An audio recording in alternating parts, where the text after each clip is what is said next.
Voici 10 fois où les Simpsons sont allés trop loin. Simpson Horror Show 26. L'épisode commence quand Bart reçoit un message de Milhouse lui demandant de venir dans la salle de musique de l'école. Bart s'y rend tout de suite, pensant que son meilleur ami veut lui montrer quelque chose. Mais en ouvrant la porte, il tombe dans un piège. Ce n'est pas Milhouse qui l'attend, c'est Tighty Bob, son ennemi juré depuis toujours. Bob a utilisé le téléphone de Milhouse pour attirer Bart là, dans un endroit isolé, avec une seule idée en tête, le tuer. Et cette fois, Bob réussit. Il tire sur Bart avec un fusil à harpon, Bart meurt sur le coup. Bob, fou de joie, emmène le corps de Bart chez lui comme un trophée. Il est enfin libéré de son obsession, celle qu'il a hantée pendant 24 ans, éliminer Bart Simpson. Maintenant qu'il a atteint son but, Bob ne sait plus trop quoi faire de sa vie. Il décide alors de réaliser ses autres rêves, comme devenir professeur de littérature à l'université de Springfield. Il donne des cours et partage sa passion pour les grands écrivains. Mais il se rend vite compte que ses étudiants sont paresseux et tricheurs et que ce travail ne le rend pas heureux du tout. En réfléchissant, Bob comprend que le seul moment où il se sentait vraiment vivant et heureux, c'était quand il poursuivait Bart en préparant des plans tordus pour l'attraper. Il en vient donc à une idée terrible et complètement folle, construire une machine qui peut ramener Bart à la vie juste pour pouvoir le tuer encore et encore. Il se transforme en une sorte de savant fou, enfermé dans son sous-sol, travaillant nuit et jour sur sa machine. Mais un jour, le chien des Simpsons, Petit Papa Noël, découvre le laboratoire secret de Bob. Il réussit à alerter toute la famille. Homer, Marge, Lisa et Maggie débarquent dans le sous-sol de Bob et découvrent avec horreur le corps de Bart dans la machine. Heureusement, ils parviennent à le réanimer à temps,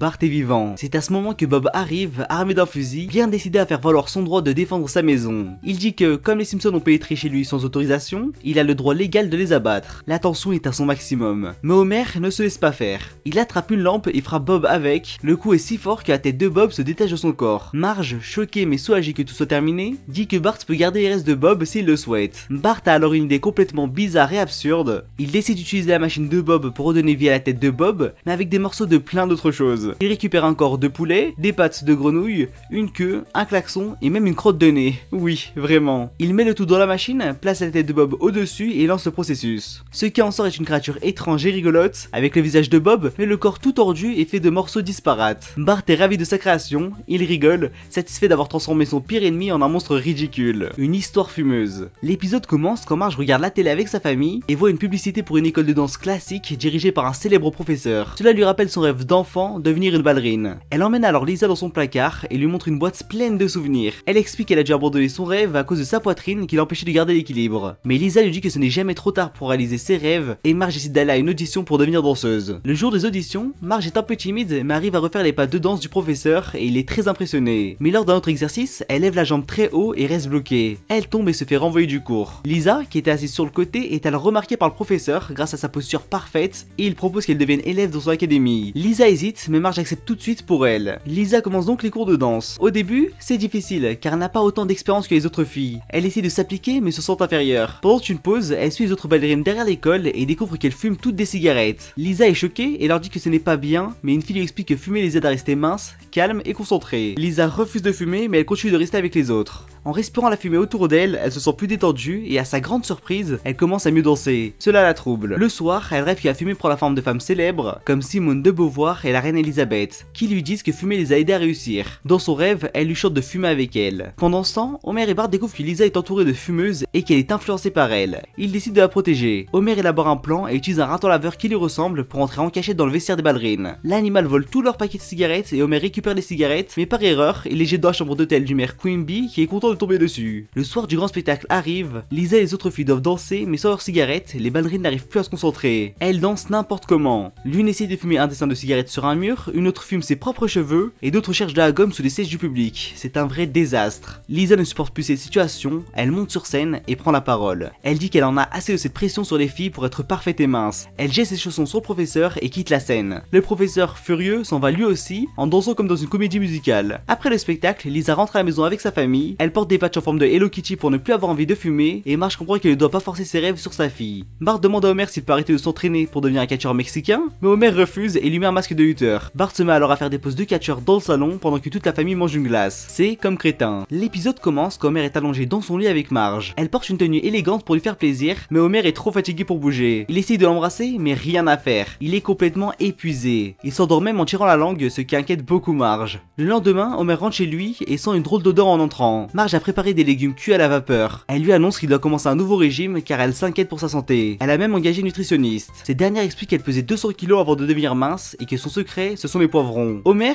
au début méfiant, goûte un poivron et adore ça. Très vite, Homer mange des poivrons partout. Il en achète au stade, au distributeur automatique, au bar de Moe, il devient presque accro aux poivrons. Moe lui prépare même des cocktails aux poivrons. Mais malgré tout cela, Homer continue à grossir. La nutritionniste le pèse, il a pris plus de 3 kilos. Marge commence à croire qu'il triche en cachette, mais Homer fait comme si de rien n'était. Pendant ce temps, Bart et Lisa font du vélo et vont dans le parc national de Springfield. Là, ils croisent Martin, un élève studieux, qui cherche des os préhistoriques. Bart, comme toujours, veut lui faire une blague. Il utilise un os volatillimel, l'attache à un fil, le cache dans la terre et attend que Martin le découvre. Quand Martin commence à le déterrer, Bart tire sur la ficelle. L'os vole dans les airs et frappe Martin à la tête. Sous le choc, Martin trébuche et tombe d'une falaise. Bart et Lisa se penchent et voient Martin allongé sur une corniche. Lisa essaie de le réveiller avec une perche, mais au lieu de l'aider, elle le fait tomber encore plus bas dans la forêt et il ne le voit plus et croit qu'il est mort. Paniqué, Bart rentre chez lui à vélo en faisant sonner sa sonnette sans arrêt et Lisa le suit. Ils sont terrorisés. À la télé, les infos annoncent que Martin est tombé et qu'il a probablement été mangé par un cougar. Donc la police dit que ce n'est la faute de personne. Lisa et Bart réalisent qu'ils ne seront pas punis mais se sentent très coupables. De son côté, Marge commence à avoir des soupçons sur Homer.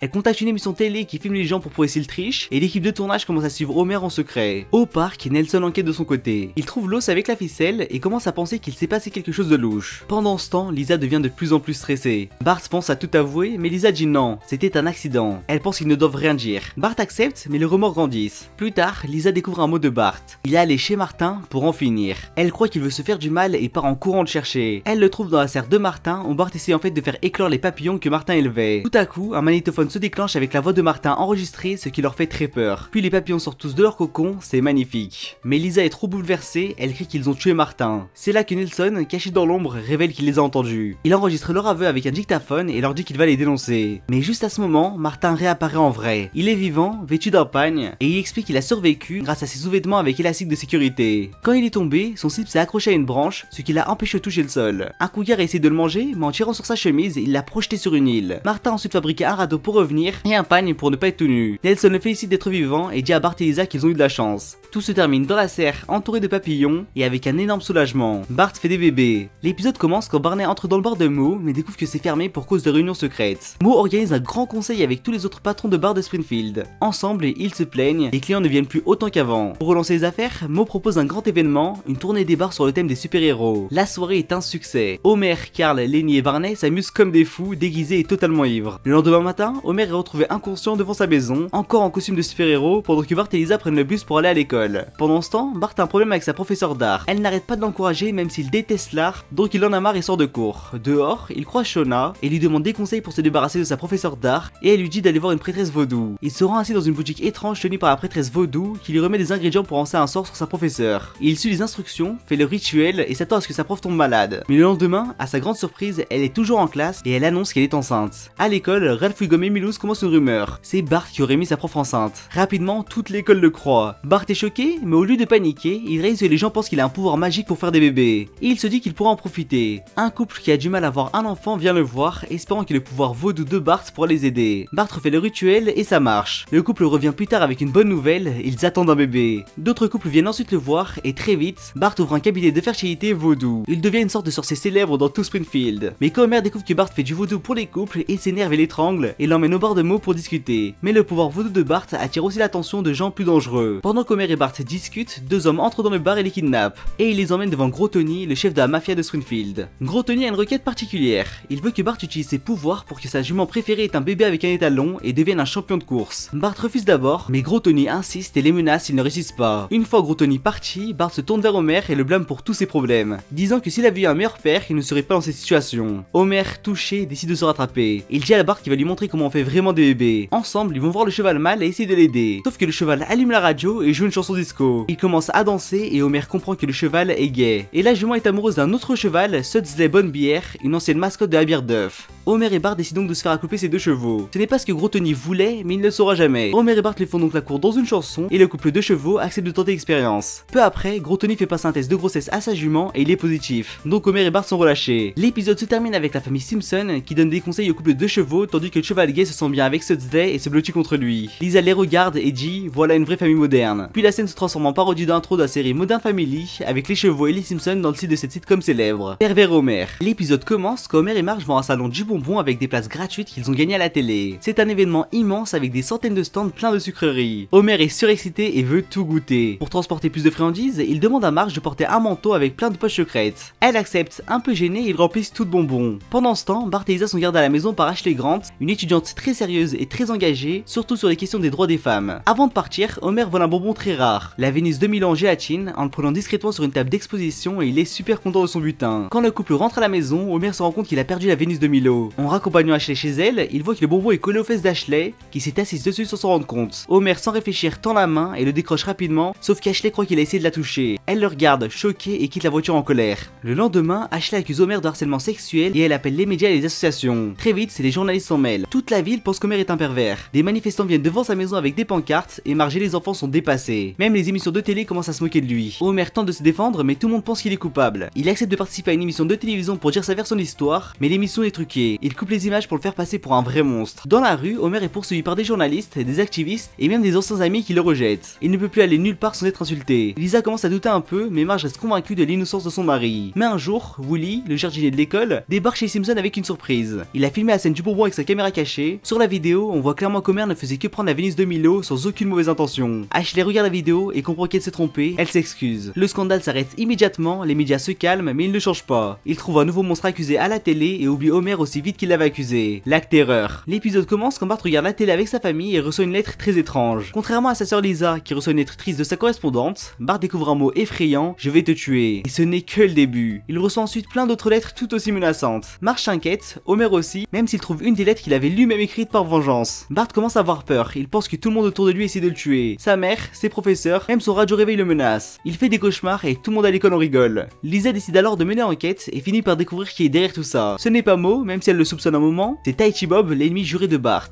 Taichi Bob est toujours en prison mais cela ne dure pas. Lors d'un jugement, malgré les avertissements de la police, de Selma et même un tatouage géant sur son torse qui dit meurt, Bart meurt, il est libéré. Pourquoi? Parce qu'un des jurés croit que parler allemand est un signe de gentillesse. Bob est donc libre et il n'a qu'un but, se venger de Bart. Les Simpsons croisent Taichi Bob par hasard au cinéma, Bart comprend qu'il est bel et bien derrière les menaces, ce qui rend Bart encore plus terrifié. Pour protéger leur fils, les Simpsons décident de tout quitter. Ils changent de nom et partent vivre à Lac Terreur, une ville flottante où leur nouvelle maison est une péniche. Tout semble calme, mais ce qu'ils ignorent, c'est que Taichi Bob les a suivis en s'attachant sous leur voiture, en se coglant la tête à chaque dos d'âne et en traversant un champ de cactus. Bob se cache dans la ville et commence à surveiller la famille. Il marche même sur des râteaux encore et encore en les prenant dans la figure. Bart essaie d'avertir ses parents, mais personne ne le croit. Surtout pas Homer qui continue de le faire sursauter la nuit avec des déguisements effrayants et des couteaux en plastique. Un soir, Taichi Bob grimpe sur la péniche, il coupe la corde qui l'attache au quai et fait dériver la maison sur l'eau. Il entre dans la chambre de Bart avec une grande épée, Bart crie mais toute la famille est déjà attachée, Bob est prêt à tuer Bart. Alors Bart a une idée de génie. Il sait que Taichi Bob adore chanter de l'opéra et lui demande de chanter toute une comédie musicale avant de le tuer. Flatté, Bob accepte. Il se donne à fond, costume, chant, danse, tout y passe. Bart applaudit et fait durer le show. Mais au moment où Bob allait enfin passer à l'acte, la péniche heurte un rocher. La police, qui les suivait de près, débarque en pyjama et arrête Taichi Bob sur le champ. Bart est sauvé et tout le monde rentre à Springfield. Une soirée d'enfer. L'épisode commence quand la famille Simpson prend son petit déjeuner. Bart et Lisa se disputent le dernier beignet qui finit dans la bouche d'Homer. Puis, alors que les enfants partent pour l'école, Marge reste seule à la maison avec Maggie. À la radio, un animateur propose aux auditeurs de parler de leurs problèmes au docteur Marvin Monroe, un psychologue. Marge, frustrée par son couple, décide de l'appeler. Elle explique à la radio qu'Homer ne l'écoute plus, ne la regarde plus, qu'il a grossi et qu'il n'est plus attentionné. Toute la centrale nucléaire où Homer travaille entend l'émission, y compris lui. Quand il réalise que c'est Marge qui parle, il est choqué. Le docteur Monroe conseille à Marge de parler sérieusement à son mari dès le soir et de le quitter s'il ne change pas. Pendant ce temps, Bart, lui, s'amuse à faire un canular téléphonique à Mo. Le soir, Homer reste plus longtemps qu'il d'habitude au bar. Mo et Barney lui font comprendre qu'il se comporte comme un porc mais qu'il peut se rattraper. Mo lui donne l'idée d'organiser une soirée romantique avec Marge, fleurs, dîner au restaurant chic et nuit au motel. Homer accepte et achète une seule rose parce qu'un bouquet coûte trop cher et une boîte de chocolat. À la maison, Marge est furieuse. Elle se souvient des mots du docteur Monroe. Quand Homer rentre enfin, il lui offre les cadeaux et il lui dit qu'il l'aime. Marge fond, l'embrasse et accepte avec joie sa proposition de sortie. Mais il reste un problème. Qui va garder les enfants? Marge appelle un service de babysitting mais les Simpsons sont sur liste noire. Homer essaie de les appeler sous un faux nom, Samson, et parvient à obtenir une babysitter,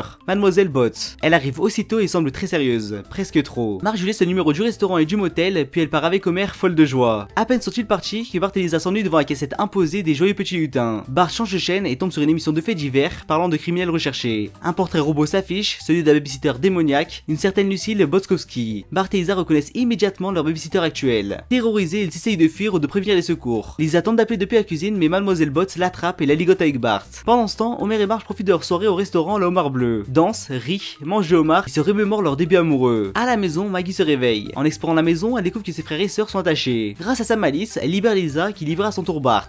Ensemble, les enfants décident de piéger la babysitter.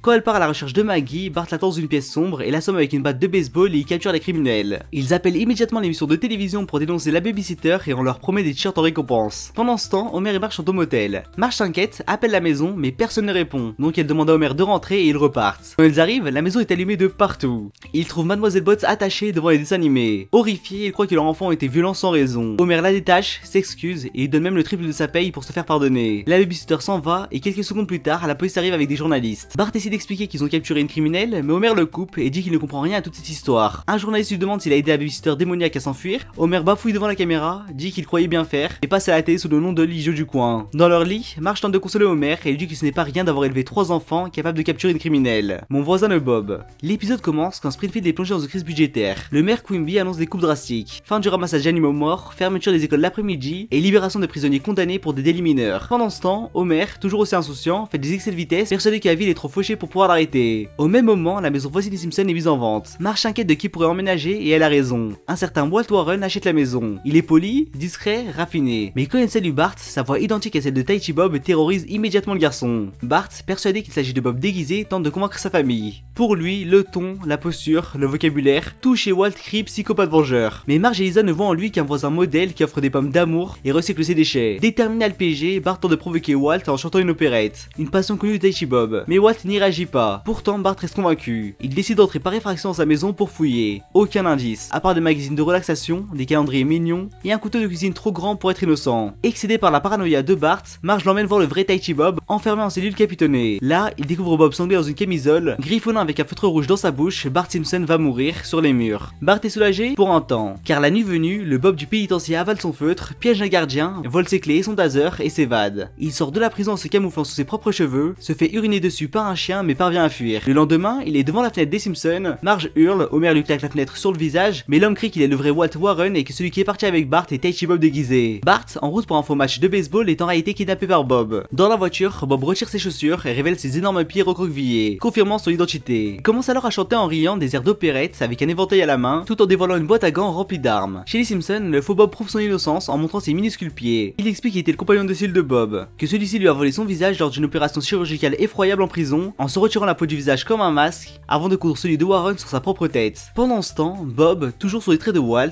s'arrête dans une station essence pour manger et la serveuse lui signale un fil qui pend dans son col. En tirant dessus, son faux visage se détache, laissant apparaître sa tête sans peau, tout en musclé en air. Il le rattache à son crâne avec sa ceinture et fuit, sous les yeux amoureux de la serveuse qui tombe sous le charme malgré tout. Bob emmène alors Bart aux 5 coins, un lieu où 5 états se rencontrent. Son plan, tuer Bart dans un espace de flou de juridiction pour échapper à la loi. Il se lance dans une explication mathématico-mortelle. Tirer depuis un état, faire passer la balle dans un autre, que Bart meurt dans un troisième, etc. Bart, lui, tente de saboter le plan en le suivant à chaque fois qu'il change de zone, jusqu'à ce que Bob se prenne un râteau dans le nez. Juste quand Bob s'apprête à tirer, le vrai Walt Warren surgit et lui prend son arme. Mais une abeille se glisse sur son faux visage, le déconcentre et Bob reprend le dessus. À ce moment, la police surgit de tous les états. À chaque fois que Bob tente de fuir dans une nouvelle portion du cercle, des policiers surgissent pour le cueillir. Finalement, il est capturé. L'épisode se termine avec Bart sauvé et la maison voisine à nouveau à vendre. Mais quand une nouvelle famille s'installe, ce sont les Flanders. Ou pire encore, des cousins de Flanders, et là, Homer explose. Simpson Horror Show 20. L'épisode commence quand toute la famille Simpson est devant la télé. Un reportage en direct montre une énorme foule rassemblée devant le Krusty Burger où a lieu le lancement d'un nouveau sandwich. Krusty explique fièrement que le sandwich est fait avec du bœuf de qualité, donné à manger à d'autres vaches avant de servir ses vaches en burger. Lisa est horrifiée. Des vaches qui mangent des vaches? Marge tente de la rassurer, mais la situation dégénère rapidement. Le journaliste Ken Brockman goûte le tout premier burger en direct à la télé. Au début, tout va bien. Mais après quelques secondes, il commence à grogner, baver et trembler, et se transforme soudainement en zombie. Il mord Krusty qui se transforme lui aussi. Le chaos éclate en direct à la télévision. 28 jours plus tard, Springfield est en ruine. Toute la ville est remplie de zombies. Moe, Lenny, Carl, Barney, tous sont devenus des monstres affamés. Les Simpsons sont barricadés chez eux et jouent aux cartes pour passer le temps. Mais Bart, lui, a faim. Très faim. Il repère au loin un Krusty Burger abandonné avec un hamburger encore intact à l'intérieur. Il sort discrètement de la maison pour aller le récupérer. Quand Marge surprend plus tard en train de manger ce burger pourri dans sa chambre, elle panique. Homer, lui, veut carrément l'assommer avec un livre. Lisa l'en empêche au dernier moment car c'est le dernier livre du monde, mais quand elle voit que c'est un livre inutile, elle laisse faire. Bart explique qu'il n'est pas devenu un zombie même après avoir mangé le burger. Lisa comprend alors, Bart est immunisé. Son sang pourrait contenir le remède contre le virus zombie. Ils appellent le docteur Hibbert qui confirme que Bart est peut-être un élu génétique, le seul capable de sauver l'humanité. Il leur dit d'emmener dans une zone de sécurité, mais pendant l'appel, Hibbert se fait attaquer et transformer en zombie et la ligne est coupée. Les Simpsons décident de quitter leur maison, mais à peine ont-ils mis le nez dehors que les zombies les poursuivent. Ils fuient à travers la maison, juste au moment où tout semble perdu, Rainy Wolfcastle surgit avec des armes pour les sauver, mais il se fait dévorer presque immédiatement. Finalement, Apu casse une fenêtre et les fait sortir. Il les embarque dans une jeep blindée armée jusqu'aux dents. Sur la route, Apu explique qu'il a survécu parce qu'il est végétarien et bien armé. journée. Il écrase des zombies, fonce dans des vitres, et Marge finit par tuer Ellen Lovejoy, transformant en zombie. Quand ils arrivent devant un monticule de voiture, Apu tente de pousser la Jeep bloquée. Les Simpsons le laissent derrière sans s'arrêter, Apu est furieux puis se fait attaquer par des zombies. Plus tard, leur voiture tombe en panne d'essence. Ils poursuivent leur chemin à pied. En chemin, Homer est mordu par Burns, devenu zombie, et se transforme à son tour. Marge veut le garder en vie jusqu'à la zone de sécurité. Dans la forêt, il croise un homme étrange qui leur indique que la zone est juste là, non loin. Les Simpsons arrivent devant les portes du camp où Bart est accueilli comme un sauveur. Les gens se prosternent devant lui, croyant qu'il est l'élu qui va tous les sauver. Un militaire leur dit qu'il faut boire son sang et manger sa chair pour survivre, ce qui choque Marge. Elle déclare que c'est absurde et barbare, tout le monde se tait, même le révérend Lovejoy est mal à l'aise. Bart, lui, commence à réfléchir avec un sourire rusé. Le temps passe, Springfield est guéri, la vie a repris. Mais pour y arriver, tout le monde doit manger une soupe spéciale. À l'intérieur, Bart, nu qui se baigne dans le bouillon, se frotte le dos avec un poulet et sert la soupe à chacun. Lisa, dégoûtée, prend son tour à contre-cœur. La vieille peur d'Homer.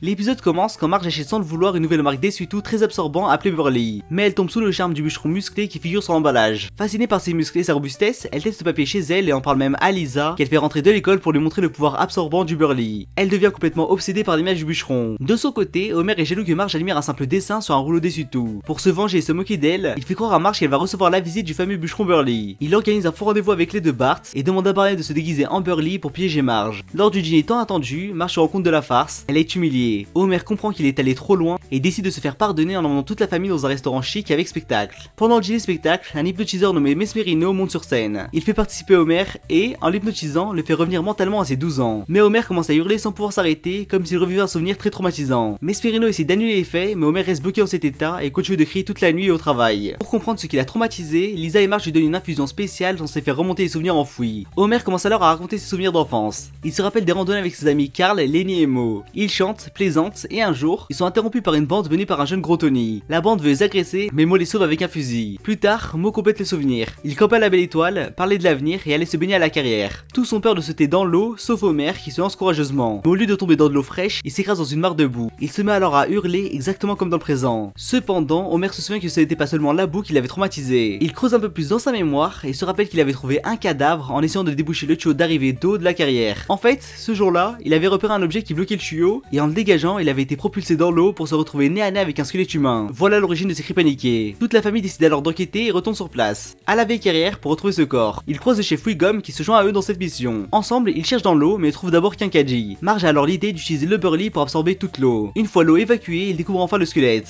Ils suivent le tuyau d'évacuation jusqu'à une trappe qui mène directement au bureau de Monsieur Burns. Ce dernier leur explique qu'il utilisait cette sortie comme vide-cadavre, ce qui choque tout le monde. Accusé de meurtre, Burns révèle que le squelette est en réalité celui de Smithers Senior, le père de Waylon Smithers. Burns montre une vieille vidéo pour prouver son innocence. Le film dévoile qu'à l'époque, la centrale nucléaire était en danger. Smithers Senior a alors sauvé tout le monde en entrant dans le cœur du réacteur au prix de sa vie. Burns, ne sachant pas quoi faire du corps, l'a évacué par le conduit. Il n'avait jamais dit la vérité à Smithers Junior, lui racontant à la place une histoire inventée de tribu amazonienne. Smithers est soulagé d'apprendre que son père est mort en héros. Plus tard, Homer veut garder le crâne de Smithers Senior comme souvenir, mais Marge pense qu'il vaudrait mieux le rendre à son fils. Moe débarque alors pour leur montrer le soi-disant indice qu'il a trouvé pour résoudre le mystère, sauf que le mystère est déjà résolu depuis longtemps et ses preuves sont ridicules. Un pansement, du gravier, un coquillage il prend pour un casque de souris, tout le monde le remercie gentiment et l'épisode se termine. Si vous avez aimé la vidéo, n'oubliez pas de mettre un like et de vous abonner pour ne rien rater de mes prochaines vidéos.